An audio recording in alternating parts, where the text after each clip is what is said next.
Hi, I'm Taylor Mahan, and I am an environmental science student with minors in chemistry and biology at Carleton University.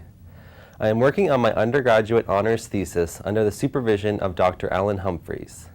She's a microclimatologist specializing in soil-plant-atmosphere interactions in temperate and Arctic peatlands. Our research will look at how carbon dioxide exchange of sphagnum is impacted by in situ water content at Mer Bleu, pictured behind me. Mer Bleu is a protected conservation area near Ottawa, home to a sphagnum bog. This boreal-like ecosystem contains many floral species not normally found this far south. Mer Bleu is a domed bog, meaning that water enters mainly through precipitation. Beaver dams and underlying clay deposits mean drainage is poor and that the water level remains near the surface of the bog for most of the year. Fieldwork was carried out through July and August. Nearly every day, weather permitting, I measured the rate of carbon dioxide exchange between the moss and the atmosphere.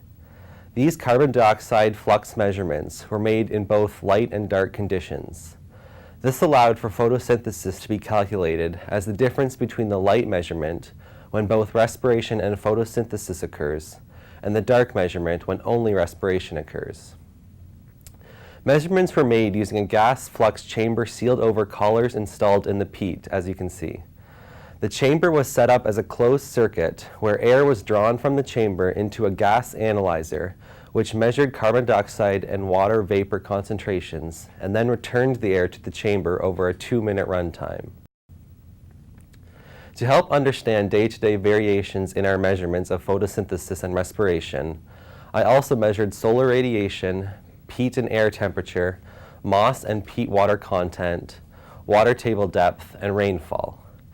During the data collection, a drought hit the Ottawa area, which allowed for the descent from normal conditions into drought conditions, as well as the recovery later on to be observed.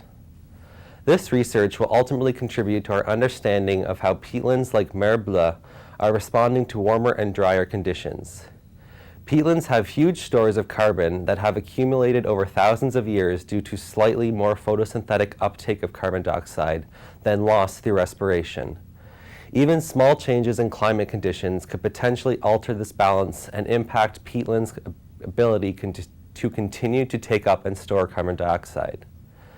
Thank you for taking the time to hear about my research, and I will keep you updated on the findings of this study. If you have any questions, here is my contact information.